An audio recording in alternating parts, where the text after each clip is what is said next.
Hello students, आप सभी का जीटीएम इंग्लिश में स्वागत है। मैं कुंदन गौतम आप लोगों को इस यूट्यूब चैनल के तहत ग्रामर के बेसिक कॉन्सेप्ट्स को लॉजिकल और ट्रिकी मेथड से समझाऊंगा।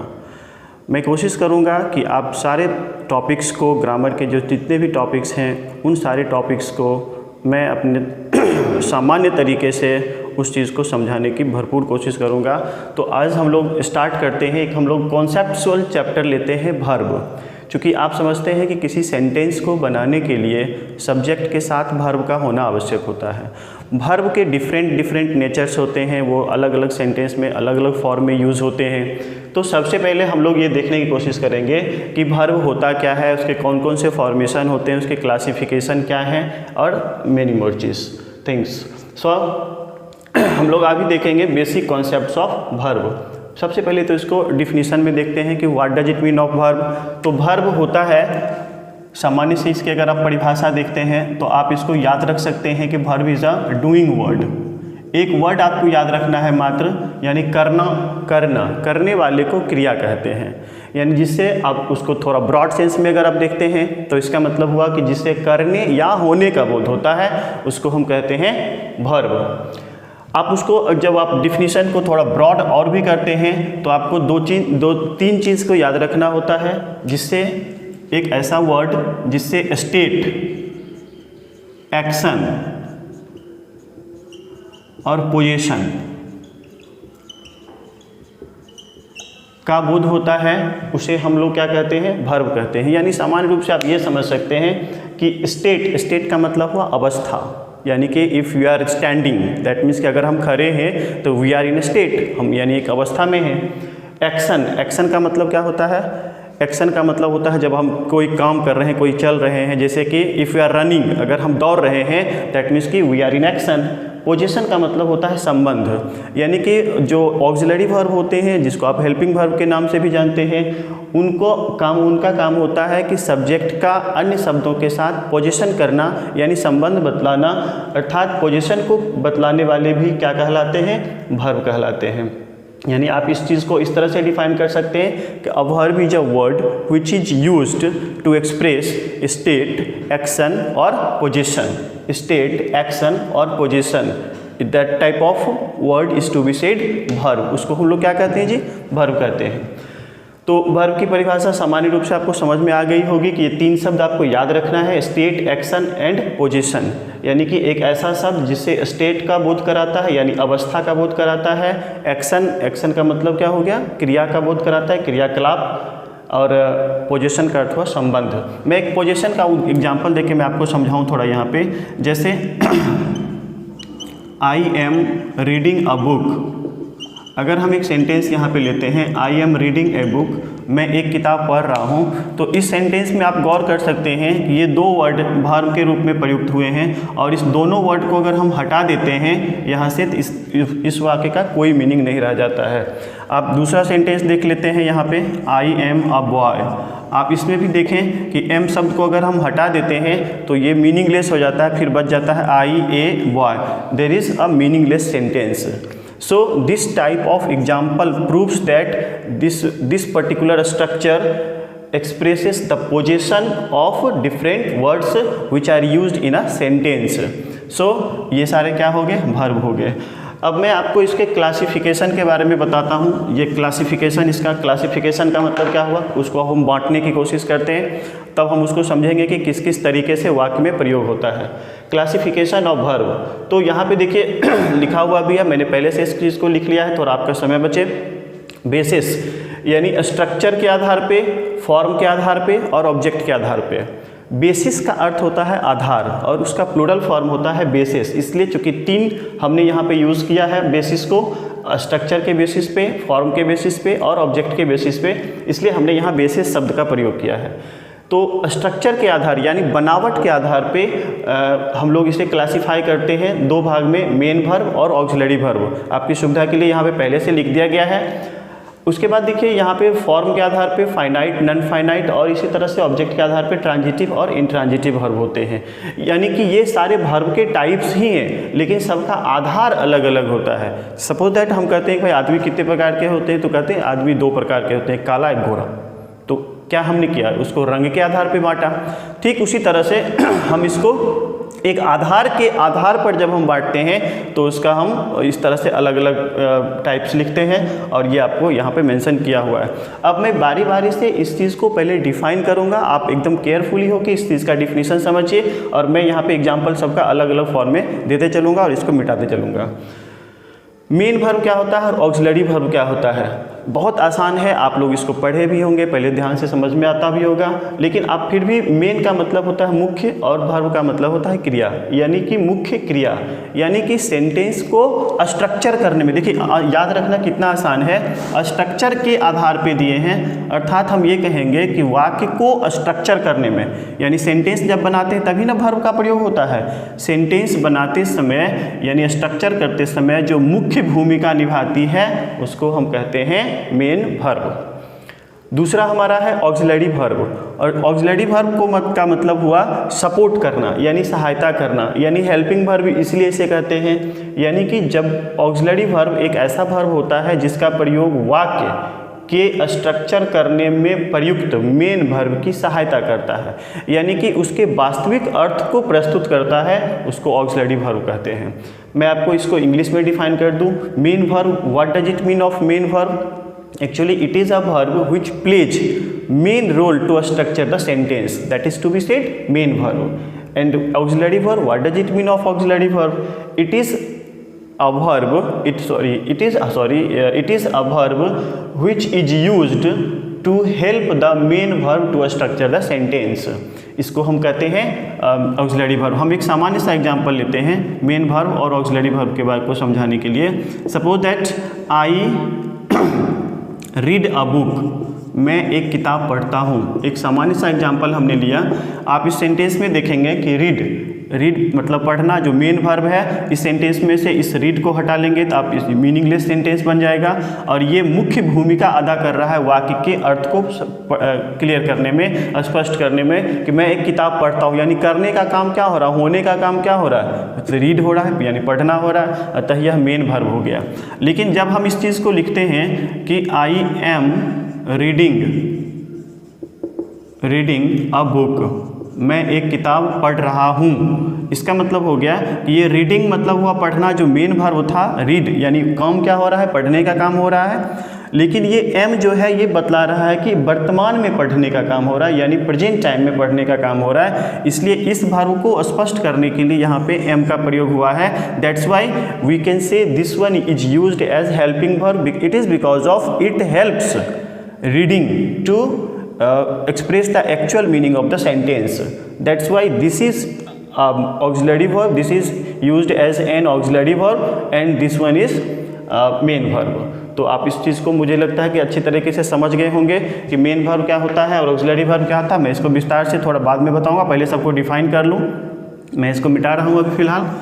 अब आप देखेंगे यहाँ पे फाइनाइट वर्ब और non finite verb. What does it mean of finite verb and what does it mean of non finite verb, and what is the difference between actual difference between them.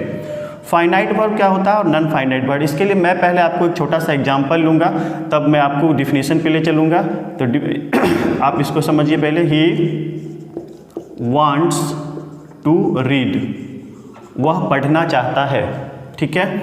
अब हम दूसरा sentence लेते हैं, दे want to read, वे लोग पढ़ना चाहते हैं। आप गौर कर रहे होंगे कि एक वर्ब है जो बदल गया है और एक वर्ब जो है वो नहीं बदला है। यहाँ टू रीड था तो यहाँ भी टू रीड है, लेकिन यहाँ वांट्स था, वांट्स जो बदल गया है वांट में। यहाँ क्या चेंज किए जो बदल गया, तो आप देख सकते हैं यहाँ पे थर्ड पर्सन सिंगुलर नंबर था, ये थर्ड पर्सन प्लूरल नंबर था, यानी यहाँ पे हमने चेंज कर दिया नंबर का, हमने यहाँ पे नंबर को चेंज कर दिया। और जब हम नंबर को चेंज करते हैं तो एक यहाँ पे वर्ब में मेन वर्ब में परिवर्तन हो गया, यानी चेंजिंग हो गया। तो जो परिवर्तन हुआ उसको हम कहते हैं फाइनाइट वर्ब, फाइनाइट वर्ब, और जो परिवर्तन नहीं हुआ उसको हम लोग कहते हैं नन फाइनाइट वर्ब। यानी फाइनाइट और नन फाइनाइट वर्ब की परिभाषा ये हो गई कहने का अर्थ ये हुआ कि जब हमने नंबर बदला तो एक वर्ब प्रभावित हो गया, इफेक्टेड हो गया, डिसिप्लिन्ड हो गया, और जो वर्ब प्रभावित नहीं हुआ उसको हम लोग नॉन फाइनाइट वर्ब कहे हमने। उसके बाद हम देखते हैं पर्सन के आधार पे भी हम चेंज करते हैं। जैसे अब हम first person, second person, third person इत्यादि का यूज़ करके देखते हैं। जैसे हमारा बेसिक सेंटेंस क्या था, he wants to read, he wants to read. अब आप इसको गौर करेंगे और जब हम इसका पर्सन अब बदल देते हैं, ये कौन सा पर्सन में है, ये थर्ड पर्सन में है, और जब हम इसका पर्सन बदल देते हैं, फर्स्ट पर्सन कर देते हैं, तो हमारा फिर से देखिएगा आई वांट टू रीड हो जाता है यही सेंटेंस। यानी वांट्स फिर से बदल गया वांट में, और टू रीड में कोई परिवर्तन नहीं हुआ। यानी ये फाइनाइट वर्ब हो गया, ये नॉन फाइनाइट वर्ब हो गया। तो आपने देखा कि इस दोनों में किस चीज़ का परिवर्तन हुआ है, तो पर्सन का हुआ है। पर्सन कौन सा, ये थर्ड पर्सन था, ये फर्स्ट पर्सन हो गया। फिर से हम एक सेंटेंस लेते हैं, वही sentence, he wants to read, और आप गौर करेंगे कि इसका हम टेंस बदल देते हैं। तो सब्जेक्ट देखिए हम सेम ही रहने देते हैं और इसको टेंस में बदल देते हैं, पास्ट इंडेफिनिट टेंस में, ही वांटेड टू रीड। आप गौर करेंगे कि फिर से वांट्स बदल गया वांटेड में, लेकिन एक वर्ब ऐसा है जिसमें कोई परिवर्तन नहीं हुआ है। यानी कि ये हमारा किसके आधार पे बदला है, इसमें सब्जेक्ट का, वाक्य का टेंस बदल गया, सब्जेक्ट नहीं बल्कि वाक्य का टेंस बदल गया है। तो कहने का सामान्य सा अर्थ हुआ कि वर्ब का वैसा रूप, फॉर्म के आधार पे यानी रूप के आधार पे, फॉर्म वर्ब का ऐसा रूप जो सब्जेक्ट के नंबर, पर्सन और टेंस से बदलने से डिसिप्लिन्ड हो जाता है, यानी प्रभावित हो जाता है, इफेक्टेड हो जाता है, उसको हम फाइनाइट वर्ब कहते हैं। और जो वर्ब प्रभावित नहीं होता है वो नॉन फाइनाइट वर्ब होते हैं। नॉन फाइनाइट्स 3 होते हैं, आप लोग बाद में इसको सीखेंगे, अगले चैप्टर्स में सीखेंगे ये कौन कौन से होते हैं। इन्फिनेटिव होते हैं, जिरंड होते हैं और पार्टिसिपल होते हैं। फिर उसके डिफरेंट यूसेजेस आप समझेंगे। फिलहाल हम लोग डिफिनेशन की बात कर रहे थे, कॉन्सेप्ट्स की बात कर रहे थे। तो ये था हमारा on the basis of form verb is classified into 2 parts, that this one is finite verb and this one is non-finite verb. So there are 2 types of verb on the basis of form. So आप इसको भी समझ गए होंगे, मैं इसको भी अब थोड़ा मिटा देता हूँ, फिर अगला मैं आपको समझाता हूँ जिसका नाम है ऑब्जेक्ट। यानी कि on the basis of object verb is classified into 2 parts, transitive verb and intransitive verb. अब आप इसको समझने के लिए आप यहाँ पे ध्यान दें, ट्रांजिटिव वर्ब क्या होता है और इंट्रांजिटिव वर्ब क्या होता है। ट्रांजिटिव को सामान्य रूप से हिंदी में आप कहते हैं सकर्मक क्रिया। ट्रांजिटिव को क्या कहते हैं जी, सकर्मक। आप इसी से समझ में आ जाएगा, आपको हिंदी अर्थ से भी समझ में आ जाएगा, स्वकर्मक। और इंट्रांजिटिव को क्या कहते हैं, इंट्रांजिटिव वर्ब को क्या कहते हैं, अकर्मक, अकर्मक क्रिया।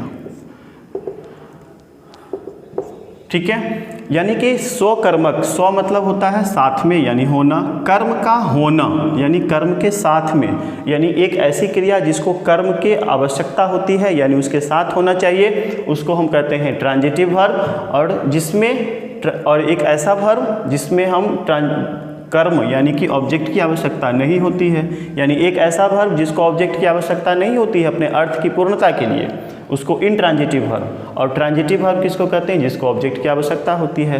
दैट मीन्स कि सकर्मक क्रिया यानी transitive verb, it is a verb which requires an object to complete its meaning, यानी अपना अर्थ पूरा करने के लिए, उस वर्ब को अपना अर्थ पूरा करने के लिए एक ऑब्जेक्ट की आवश्यकता होती है।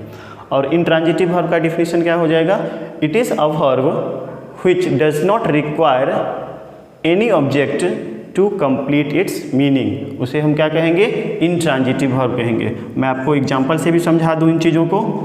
जैसे ही लाफ्स, LAUGHS, ही लाफ्स, वह हंसता है। अब इसमें आप क्या अथवा किसको, 2 शब्द आप जरूर याद रखिएगा, क्या और किसको, आप इसको याद रखेंगे। क्या का अंग्रेजी आप व्हाट से समझ सकते हैं, व्हाट लगा के, और किसको के लिए whom का प्रयोग करके। यानी कहने का अर्थ है कि 2 शब्द का प्रयोग करके आप चेक कर सकते हैं कि ये ट्रांजिटिव है कि नहीं। यानी कि अगर आप क्या अथवा किसको शब्द का प्रयोग करते हैं और जवाब मिलता है तो ट्रांजिटिव, जवाब नहीं मिलता है तो इंट्रांजिटिव। यानी ही लाफ्स, वह हंसता है, वह क्या हंसता है, कोई जवाब नहीं मिला। वह किसको हंसता है, कोई जवाब नहीं मिला। इसका मतलब क्या हो गया, ये इंट्रांजिटिव वर्ब हो गया, यानी कि इस वर्ब को ऑब्जेक्ट की आवश्यकता नहीं है, ये पूरा अर्थ दे रहा है। अब हम लोग एक ट्रांजिटिव वर्ब का करते हैं, जैसे ही ईट्स, वह खाता है। तो आप समझेंगे कि वह खाता है, इसमें क्या लगाइए, वह क्या खाता है, तो जवाब मिला वह आम खाता है, अमरूद खाता है, रोटी खाता है। लेकिन अब देखिए इस चीज़ को कि जब इसमें ऑब्जेक्ट की आवश्यकता हुई तो हम एक ऑब्जेक्ट दे देते हैं, ही इट्स अ मैंगो। कहने का सामान्य सा अर्थ हुआ कि इस वर्ब को एक ऑब्जेक्ट की आवश्यकता हुई है, अतः यह क्या हो गया, ट्रांजिटिव वर्ब हो, ये ट्रांजिटिव वर्ब हो गया, ये एक ऑब्जेक्ट हो गया, और ये एक इनट्रांजिटिव वर्ब हो गया जिसको कि ऑब्जेक्ट की आवश्यकता नहीं हुई है।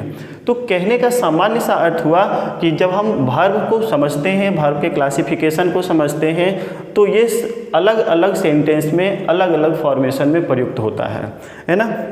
अब हम लोग इस टॉपिक को समझने के लिए स्टार्ट कर लेते हैं फिर से स्ट्रक्चर के आधार पे, यानी मेन वर्ब और ऑक्सिलरी वर्ब को समझते हैं, फिर हम लोग बारी बारी से इन सब चीज़ों को डिफरेंट से अगले वीडियो में देखते रहेंगे।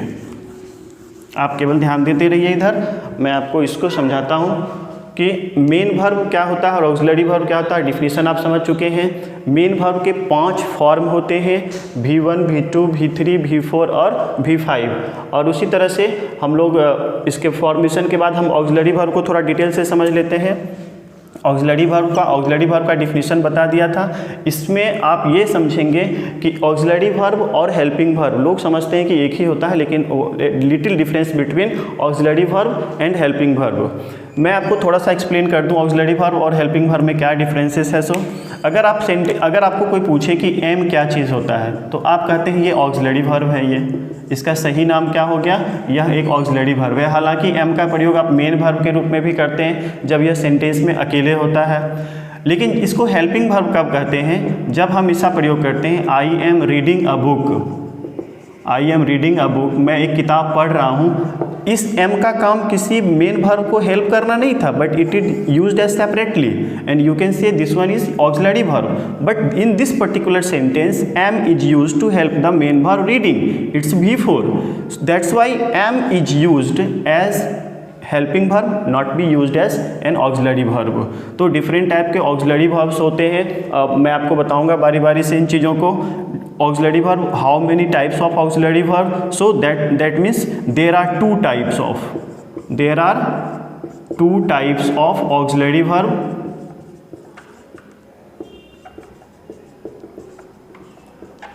There are 2 types of auxiliary verb. First one is primary auxiliary verb.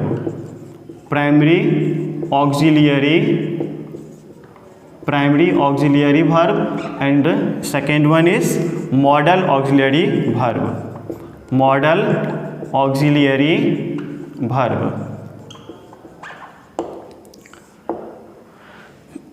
ये 2 हो गया हमारा प्राइमरी ऑक्सिलरी वर्ब और मॉडल ऑक्सिलरी वर्ब। मैं आपको डिटेल से इसके अगले वीडियो में प्राइमरी ऑक्सिलरी वर्ब और मॉडल ऑक्सिलरी वर्ब दोनों को डिटेल से बताऊंगा। और इस चीज़ को आप लोग पहले जितना चीज़ दिया हुआ है उसको आप समझ के रखेंगे, अगले वीडियो में मैं इसको एक्सप्लेन करूंगा। Thank you so much.